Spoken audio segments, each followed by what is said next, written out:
The cracking of Zanari bones was sickeningly satisfying as Joshua Sullivan snapped the skull-plated alien neck between his scarred forearms, knowing that at least one more Zanari had learned the fatal lesson not to fuck with humanity. Joshua dropped the lifeless body to the grimy station floor and slid back onto his bar stool, taking a long swig of rot-gut whiskey. His tired eyes drifted across the dim tavern, settling on a group of loud Zanari soldiers in the corner. The warriors clanked mugs, sloshing green liquid onto the table as they cackled about their recent subjugation of yet another human colony. Their leader, decorated in colorful war paint, slammed down his drink. "Did you see how those puny humans scattered before our blasters? The galaxy will soon kneel to the Zanari Empire." Joshua's knuckles whitened around his glass, memories of the Great War decades prior flashing through his head. Countless friends lost, human worlds burned. But the Zanari, in their arrogance, never learned. They always underestimated mankind, believing them inferior, believing them weak. Joshua's jaw tightened, recalling his unit's hellish final stand on the besieged colony Tirador 9, when the Zanari horde descended, intent on genocide. The human colonists fought like ancient demons, with improvised weapons and suicidal tactics that broke the Zanari's advance at a terrible cost in blood. He still saw the faces of the fallen, etched forever in his mind. Rising from his stool, Joshua strode toward the boisterous Zanari with a grim purpose. These children, who had never witnessed the indomitable human spirit, were about to receive a painful education. The survival of the human race depended on warriors like him reminding the galaxy not to mistake their kindness for weakness. For when pushed to the brink, humanity would always respond with devastating strength. The Zanari were about to learn that in the most visceral way possible. Joshua slammed down his empty glass, the clang reverberating through the dingy bar. He sauntered over to the rowdy Zanari, his weathered boots thudding against the sticky floor. The aliens turned to face him, mandibles clicking in amusement as they sized up the grizzled human veteran. Indus, their leader, sneered at Joshua's outdated armor and battle-scarred face. "I am Joshua Sullivan, a soldier who fought in the Great War," he announced, his voice gravelly from years of barking orders over the chaos of battle. "I couldn't help but overhear your boasts about the superiority of your species." Joshua's eyes narrowed. "I propose a wager, a series of challenges to test the mettle of our peoples. Let us see who truly reigns supreme." Intrigued by the prospect of putting a human in his place, Indus agreed with a dismissive wave of his clawed hand. "Very well, old man, prepare to be humiliated." The first challenge was a test of raw strength. Joshua and Indus took turns lifting increasingly heavy weights, starting with modest dumbbells and progressing to massive barbells that would have crushed lesser beings. To the shock of the gathered Zanari, Joshua matched Indus rep for rep, his muscles straining beneath his scarred skin as he hoisted the impossible load. Next came a grueling obstacle course, designed to push the limits of endurance. The two warriors raced through the twisting maze of barriers, leaping over pits and scaling towering walls. Despite his age, Joshua kept pace with the younger Zanari leader, his decades of combat experience guiding him through the treacherous terrain with grim efficiency. As the challenges wore on, the Zanari grew more and more frustrated. They had always viewed humans as inferior, a species to be conquered and enslaved. Yet here was one man, a relic of a bygone era, shattering their preconceptions with each feat of strength and endurance. Joshua, for his part, remained stoic in the face of their mounting disbelief. He had a point to prove, a lesson to teach these arrogant upstarts. Humanity would not be underestimated. Not now, not ever. They had endured the worst the galaxy could throw at them, and still they persevered. The Zanari whispered among themselves, their initial amusement giving way to a grudging respect. Perhaps they had been too quick to dismiss the humans, too eager to believe in their own superiority. As Joshua and Indus pushed themselves to their limits, locked in a battle of wills, it became clear that the true test was only just beginning. The final challenge was the moment of truth, the ultimate test of Joshua's mettle against the Zenari's arrogance. A simulated battle environment had been prepared, and the two warriors stepped into the arena to the sound of roaring alien spectators. They were eager to see Indus, their decorated champion, put the audacious human in his place once and for all. Joshua settled into a combat stance as Indus charged forward with a guttural battle cry, his advanced plasma rifle blazing with searing bolts of energy. The human didn't flinch, his eyes narrow and focused as he began to dodge and weave, allowing his opponent to expend ammunition. Indus's shots scorched the simulated terrain around Joshua, but never found their mark. The old soldier had seen this tactic countless times. The Zenari always relied on overwhelming firepower to quickly dispatch their foes. Joshua knew he had to wait for his opening, to let Indus's arrogance be his downfall. He ducked behind a low wall, using the cover to inch ever closer to the rampaging alien. Indus snarled in frustration, his mandibles clacking furiously as he failed to land a hit on his nimble opponent. The human was like a ghost, always one step ahead, drawing on what seemed to be an endless well of experience. With an enraged roar, the Zenari warrior charged forward, determined to crush Joshua in hand-to-hand combat. But Joshua was ready. As Indus closed the distance, the human warrior sidestepped, using his opponent's momentum against him. With a swift kick to the back of the knee, Joshua sent Indus stumbling forward, his plasma rifle clattering to the ground. The Zenari recovered quickly, spinning around to face Joshua with murder in his eyes. The two warriors clashed in a whirlwind of strikes and counterstrikes, their movements a blur of speed and precision. Despite Indus's superior strength and reach, Joshua managed to hold his own, landing solid blows to the alien's midsection and head. It was a testament to his skill and tenacity, honed over decades of fighting for humanity's survival. As the battle wore on, it became clear that Joshua was gaining the upper hand. His human ingenuity and adaptability were proving more than a match for Indus's raw power and advanced technology. The Zenari grew increasingly desperate, his attacks becoming more frenzied and reckless. In a final desperate gambit, Indus unleashed a barrage of plasma fire from his wrist-mounted blaster, hoping to overwhelm Joshua with a storm of energy bolts. The human warrior dove for cover, but not before activating a hidden device on his belt. The EMP burst forth, washing over Indus in a wave of crackling blue energy. The Zenari's weapons and armor shorted out, leaving him vulnerable and disoriented. Joshua seized his chance. He leaped forward, closing the distance in a heartbeat and delivering a devastating uppercut to Indus's jaw. The alien warrior crumpled to the ground, his eyes rolling back in his skull as he lost consciousness. Joshua stood over his fallen foe, his chest heaving with exertion, a triumphant gleam in his eyes. The Zenari spectators were stunned into silence, unable to process what they had just witnessed. A human, a mere relic of a bygone age, had just bested their greatest champion in single combat. It was a moment that would be seared into their collective memory, a turning point in their understanding of the galaxy. As Joshua helped a groggy Indus to his feet, he turned to address the gathered warriors. His voice was calm and measured, filled with the wisdom of age and experience. The Zenari leaned forward, hanging on his every word, their perceptions forever altered by the events of this fateful day. As the Zenari sat in stunned silence, Indus stepped forward, his eyes filled with a new respect for the human who had bested him. "Joshua Sullivan," he said, his voice low and serious, "your words have struck a chord within me. For too long, we Zenari have believed ourselves superior to all other races, especially humans. But today, you have shown us the error of our ways." Joshua nodded, his weathered face etched with the weight of his experiences. "The Great War was a terrible time," he said, his voice rough with emotion. "But it was also a time of great courage and sacrifice. If you would listen, I can share some of those stories with you."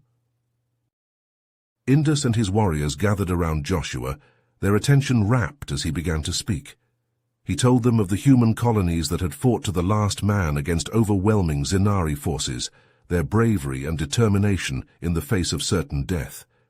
He spoke of the human scientists who had developed innovative weapons and strategies to turn the tide of battle, their ingenuity and resourcefulness, in the face of seemingly insurmountable odds. As Joshua spoke, the Zanari's perceptions of humanity began to shift. They had always seen humans as weak and inferior, easy prey for their conquering armies. But now, through Joshua's stories, they began to see them in a new light, as a species of great strength and determination, capable of incredible feats of courage and sacrifice. Indus, in particular, was deeply moved by Joshua's accounts. As a warrior, he had always prided himself on his strength and skill in battle. But now, he began to question the morality of the Zanari's expansionist agenda. Was it right to subjugate other races, to crush them beneath their boots? Or was there another way, a path of cooperation and mutual respect? As the night wore on, Joshua and Indus continued to talk, sharing stories of their respective cultures and histories. Joshua learned of the Zanari's own struggles and triumphs, of the challenges they had faced in building their empire. And as he listened, he began to see them not as monsters but as a people with their own hopes and dreams. By the time the sun rose over the space station, a new understanding had been forged between the two warriors. They clasped hands, their grip firm and resolute, a symbol of the respect and recognition that had grown between them. The future was uncertain, but one thing was clear: the Zanari would never again underestimate the strength and determination of the human spirit. Narrator. As the sun rose over the space station, Joshua and Indus shook hands, a new respect and understanding forged between them, but their moment of camaraderie was shattered by the blare of alarms and the crackle of urgent comm chatter. A surprise Zanari attack had been launched on the nearby human colony of New Eden, led by the notorious General Zorgax, a ruthless warrior known for his brutality and seething hatred of humanity. Joshua's face hardened as he listened to the desperate pleas for help from the colony's defenders. He knew that without immediate aid, the colony would fall, its inhabitants slaughtered or enslaved by the Zanari. Turning to Indus, Joshua spoke with urgency. "I need to gather a team, the best of the best. That colony won't survive without us." To Joshua's surprise, Indus stepped forward. "I will join you," he said, his voice filled with conviction. "After our talks, I can no longer stand idly by while my people commit such atrocities." Joshua nodded, clasping Indus's shoulder. "Welcome aboard." Together, they set out to recruit a team of human and alien allies, each handpicked for their unique skills and unwavering dedication to the cause. There was Sasha, a human hacker who could infiltrate any system and sabotage even the most advanced Zanari tech. Grak, a towering alien mercenary with a reputation for brute strength and unwavering loyalty. And Zara, a mysterious alien assassin driven by a personal vendetta against General Zorgax. As the team gathered in the hangar bay, prepping their weapons and gear, Joshua received an urgent transmission from New Eden. The colony's defenses were crumbling, its people huddled in terror as the Zanari forces closed in. Joshua's jaw tightened as he realized the time for planning and preparation had run out. They needed to act now or it would be too late. "Listen up," Joshua barked, his voice cutting through the chaos of the hangar. "I know we're not as ready as we'd like to be, but those people down there, they're counting on us. We're their only hope." He met the eyes of each team member in turn, seeing the determination and courage reflected back at him. "We launch now, and we don't come back until that colony is safe, and Zorgax is nothing but a bad memory. Understood?" A chorus of nods and grunts of affirmation met his words. As the team boarded their ship, a heavily modified freighter bristling with illegal weapons and cutting-edge tech, Joshua felt a weight settle on his shoulders. The fate of New Eden, and perhaps the future of human-Zanari relations, rested on the success of their mission. As the ship lifted off, engines roaring, Joshua stared out the view screen at the stars streaking past. Somewhere out there, a colony of innocent people fought for their lives, praying for a miracle, and he'd be damned if he let them down. Joshua gripped the arms of his chair as the ship hurtled through space towards the besieged colony, his mind filled with thoughts of the battle to come. Next to him, Indus sat, his expression grim but determined. The die had been cast. the mission begun, and one way or another Joshua knew the universe would never be the same again. Narrator. As Joshua's ship pierced through the void towards the besieged colony, the stark reality of the battle ahead loomed before them. The Zenari defenses filled their view screens, a bristling wall of advanced weaponry and impenetrable shielding that promised certain annihilation. But the team had a secret weapon, Sasha, the unassuming human hacker whose fingers danced across holographic interfaces with preternatural speed and precision. With a triumphant whoop, Sasha burst through the Zenari's firewalls, laying bare the intricate web of their defense network. Her keen eyes darted across streams of alien code, zeroing in on a critical vulnerability in their power grid. This was the break they needed, the sliver of hope in a seemingly unwinnable fight.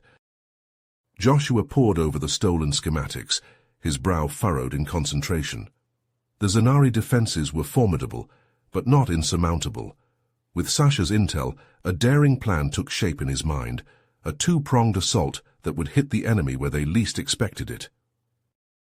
Indus would lead the frontal attack, drawing the brunt of the Zenari's firepower and attention.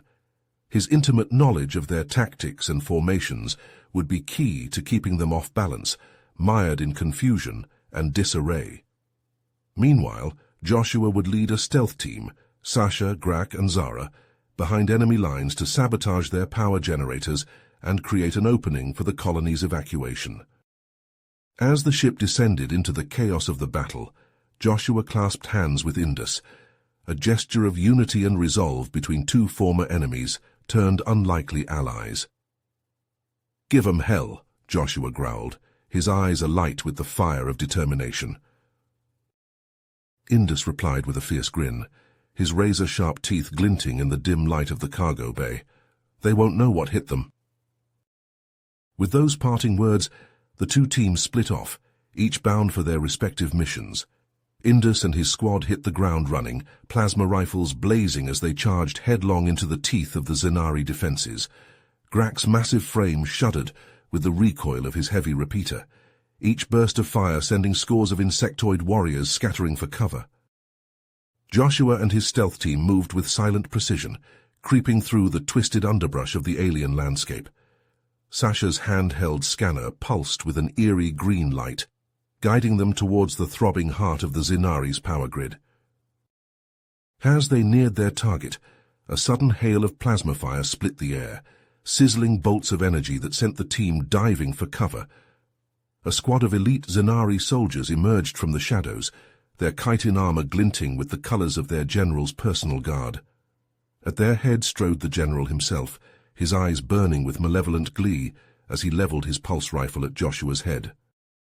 "Foolish human," he snarled, mandibles clicking with savage anticipation. "Did you really think you could sneak past my defenses undetected?" Joshua replied with a defiant sneer, his own rifle snapping up to bear on the general's exposed head. "I've got a few surprises up my sleeve, bugface."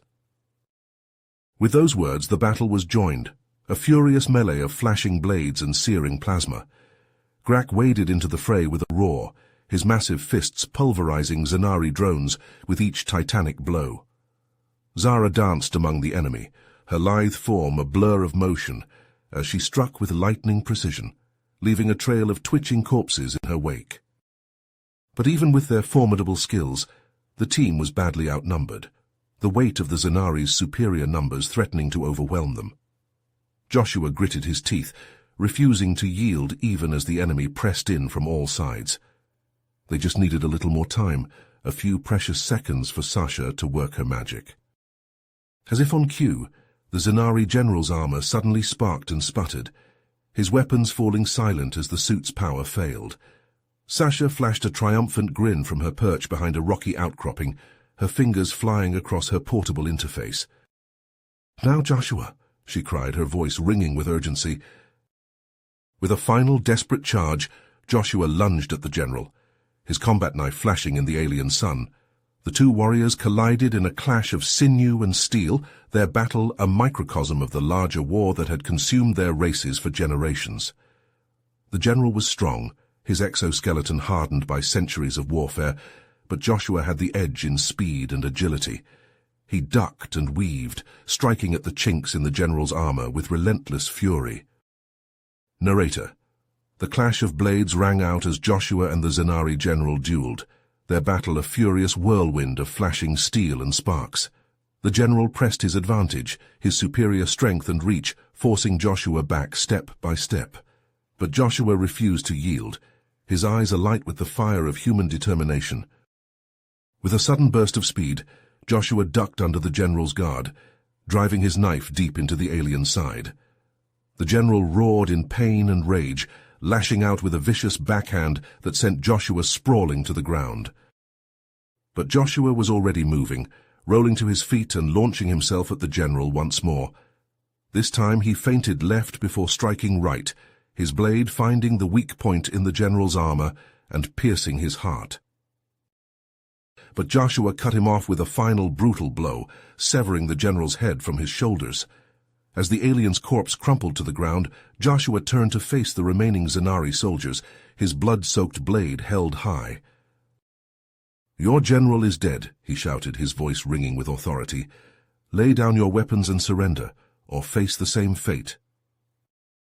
To Joshua's surprise, the Zenari soldiers hesitated only a moment before complying, tossing their weapons to the ground and raising their hands in surrender.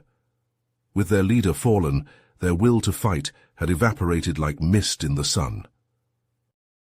Joshua wasted no time in pressing his advantage, ordering Sasha to detonate the charges they had planted on the Zenari power generators. With a deafening roar, the generators exploded in a blinding flash of light and heat, sending shockwaves rippling through the ground. Together, the two groups rushed to assist with the evacuation, herding terrified colonists onto waiting transport ships as the Zenari forces regrouped for a counterattack. The air was filled with the sound of shouted orders and the whine of engines as the ships lifted off, carrying their precious cargo to safety. But even as the ships rocketed away from the colony, Joshua knew that their work was not yet done.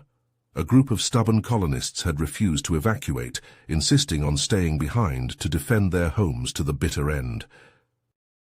Joshua confronted them, his voice heavy with emotion. "You have to leave," he urged, his eyes pleading. "Your lives are worth more than any piece of land or property." But the colonists were unmoved, their faces set with grim determination. "This is our home," one of them said, his voice trembling with conviction. "We won't abandon it, not now, not ever." In that moment, Joshua realized the truth of the man's words. He could not force them to leave, could not make them abandon their principles and beliefs, and in a flash of clarity, he knew what he had to do. "Then I'll stay and fight with you," Joshua said, his voice calm and resolute. "We'll give the evacuation ships the time they need to escape." Indus, overhearing the exchange, stepped forward, his eyes wide with surprise. "I'll stay too," he said, his voice filled with a new respect for the human warrior. "We'll show these Zenari what it means to fight for something you believe in." Together, the unlikely allies took up positions around the colony's perimeter, their weapons at the ready as the Zenari forces closed in. They knew the odds were against them, knew that they might not survive the coming battle. But they also knew that they were fighting for something greater than themselves, for the ideals of freedom and self-determination that had sustained humanity through countless trials and tribulations. As the first wave of Zenari attackers crested the horizon, Joshua and Indus exchanged a final, wordless nod of understanding. They were ready for whatever came next, ready to face the unknown with courage and resolve. And with a fierce battle cry they charged forward to meet the enemy head-on, their hearts filled with the unshakable conviction that no matter the outcome, they had made the right choice. The choice to stand and fight, to defend the defenseless, to be the shield that guarded the realms of humanity.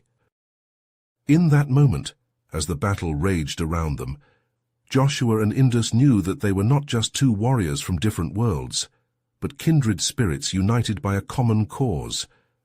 And though the future was uncertain, though the road ahead was fraught with peril and hardship, they knew that they would face it together, side by side, until the very end. Narrator. As the Zenari forces swarmed towards the colony, Joshua and Indus sprang into action, their years of combat experience guiding their every move. Together, they directed the human colonists in fortifying their defenses, drawing on their combined knowledge of human ingenuity and Zenari tactics. Under Joshua's guidance, the colonists rigged a series of improvised traps and choke points, turning the colony's narrow corridors and crowded buildings into a deadly gauntlet for the advancing Zenari. Indus, meanwhile, shared his intimate understanding of Zenari weapons and armor, helping the humans to target their enemies' weaknesses with devastating precision. In the heat of battle, Joshua's comm unit crackled to life, a frantic message from Sasha piercing through the chaos. "Joshua, the evacuation fleet is under attack. A hidden Zenari strike force ambushed us and our engines are crippled. We're dead in the water." Joshua's blood ran cold at Sasha's words, the dire implications of the fleet's predicament sinking in. If the Zenari destroyed the evacuation ships, not only would countless human lives be lost, but the colony's last hope for survival would be snuffed out. He knew he had to act fast. Turning to Indus and the remaining human fighters, Joshua quickly outlined a daring plan. "We need to commandeer one of the Zenari transport ships," he explained, his voice urgent but steady. "It's the only way we can reach the evacuation fleet in time to save them." Indus, recognizing the gravity of the situation, stepped forward without hesitation. "I'll lead the boarding party," he declared, his gaze locked with Joshua's. "My knowledge of Zenari ships will be essential to taking control of the bridge." Joshua nodded, a flicker of gratitude and respect passing between the two warriors.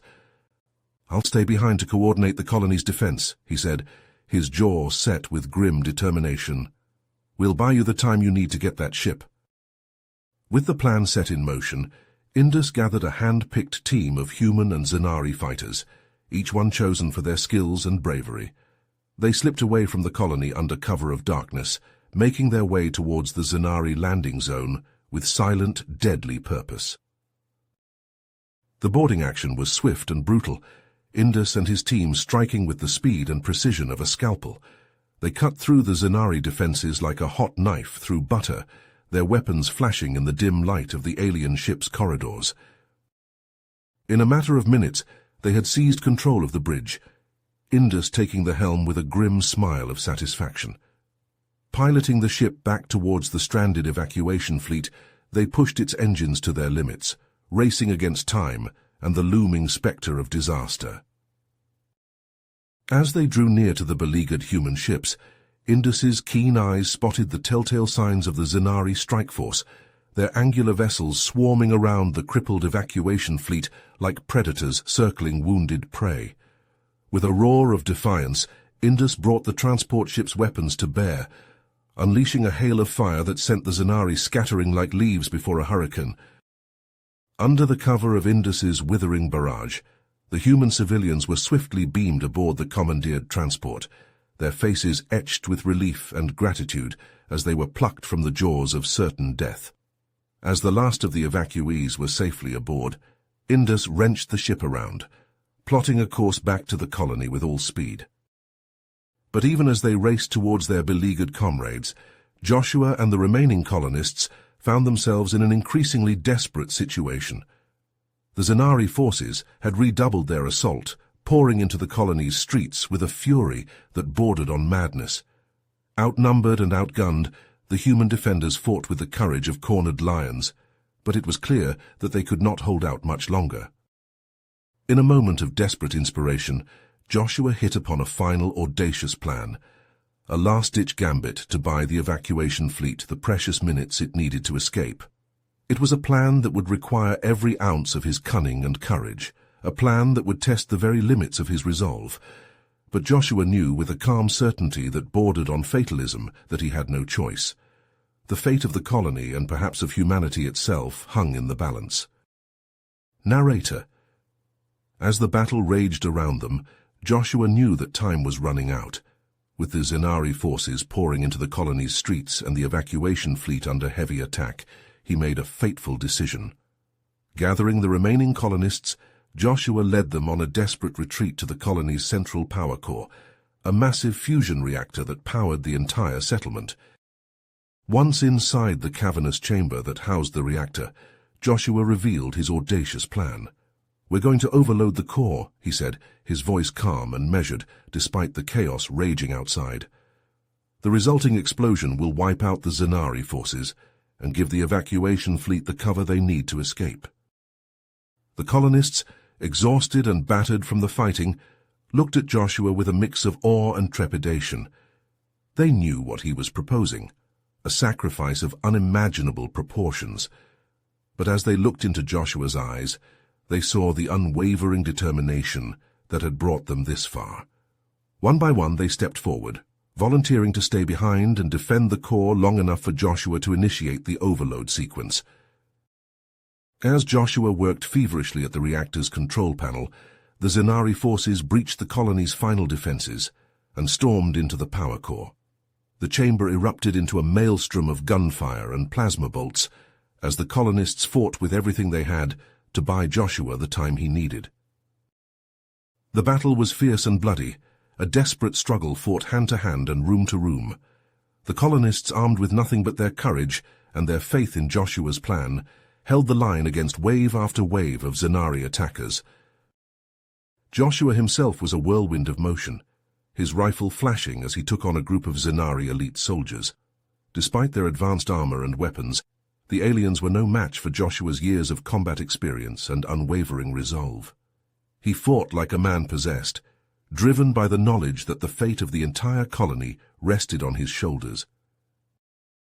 As the overload sequence neared completion, a figure emerged from the smoke and chaos of the battle.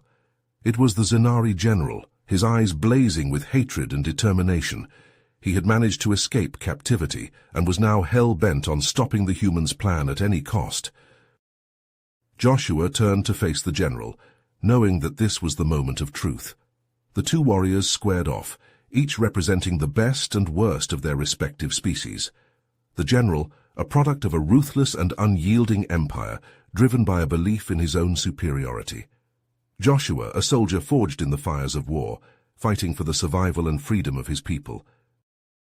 The battle that followed was a clash of wills and ideals, a brutal contest of strength and skill. The general was a formidable opponent, his every move calculated and precise. But Joshua was fueled by something stronger than mere training or discipline. He was fighting for something greater than himself, for the future of the human race. As the power core began to destabilize, the chamber shook and shuddered, the very foundations of the colony starting to come apart. Joshua knew that he had to end this now, before it was too late. With a final, desperate surge of strength, he launched himself at the general, his rifle forgotten as he grappled with the alien hand to hand. The two warriors rolled and tumbled, trading blows with bone-crushing force. But in the end it was Joshua who emerged victorious, his hands wrapped around the general's throat in a vice-like grip. With a final, wrenching twist, he snapped the alien's neck, the general's lifeless body slumping to the ground. As the overload sequence reached its climax, Joshua staggered to his feet, his body battered and broken. He looked up at the view screen, just in time to see the evacuation fleet jump to hyperspace, the human civilians safe and free. A smile touched his lips as the power core exploded in a blinding flash of light, consuming the colony and the Zanari forces in a maelstrom of fire and destruction. Narrator. As the commandeered Zanari transport ship sped away from the doomed colony, the weight of what had transpired hung heavy in the air. Indus slumped against a bulkhead, his mind reeling from the enormity of Joshua's sacrifice. Around him, the human survivors huddled together, their faces etched with grief and exhaustion. In the days that followed, as the ship journeyed back to human space, Indus found himself grappling with the very foundations of his beliefs. He had always been taught that the Zanari were superior, that their conquest of the galaxy was a righteous crusade. But now he had seen firsthand the terrible cost of that conquest, the shattered lives, the destroyed worlds, the endless cycle of violence and retribution. Indus thought back to Joshua's stories of the Great War, of the bravery and sacrifice of the human soldiers who had fought against impossible odds. He remembered the look in Joshua's eyes as he stayed behind to defend the power core, the unflinching determination to protect his people at any cost. As he reflected on these memories, Indus came to a startling realization. The Xenari's conquest of the galaxy had not only devastated the species they had subjugated, it had also corrupted their own souls, stripping away their empathy and their humanity. In their relentless pursuit of power, they had become the very monsters they claimed to be fighting against. Indus knew then that he could no longer be a part of that system, that he had to find a new way forward. He thought of Joshua's legacy, of the sacrifices he had made to protect the innocent and defend the defenseless. In that moment, Indus made a solemn vow to honor that legacy, to work towards a future of peace and understanding between their two species. When the transport ship finally reached human space, Indus wasted no time in seeking an audience with the Xenari leadership. He spoke passionately of the need for change, for a new era of cooperation and mutual respect. He invoked Joshua's memory, arguing that the humans' sacrifice should not be in vain, that it should serve as a wake-up call for the Xenari to re-examine their ways. But his pleas fell on deaf ears. The Xenari leadership, blinded by their own arrogance and their lust for power, branded Indus a traitor and a heretic. They ordered his immediate arrest and execution, determined to crush any dissent within their ranks. Indus was forced to flee to seek asylum among the very humans he had once fought against. As he was led through the halls of a human military base, surrounded by armed guards and suspicious glares, Indus couldn't help but feel a sense of bitter irony. He had spent his entire life fighting against the humans, believing them to be weak and inferior, but now he was turning to them for protection, for a chance to start anew. In the weeks and months that followed, as Indus began to integrate into human society, he was struck by the incredible resilience and adaptability of the human spirit. Despite the countless wars and hardships they had endured, the humans refused to give up, refused to surrender to despair. They rebuilt their shattered worlds, forged new alliances, and continued to push the boundaries of what was possible. Indus saw this indomitable spirit in the everyday actions of the people around him, in the scientists who worked tirelessly to develop new technologies, in the soldiers who stood ready to defend their homes and their loved ones, in the ordinary citizens who refused to let fear and hatred consume them. You have reached the end of the story. If you enjoyed this story and want to support us, please leave a like and subscribe to our channel, and for every comment that says 88, I will heart every single one of them. Thank you for your time.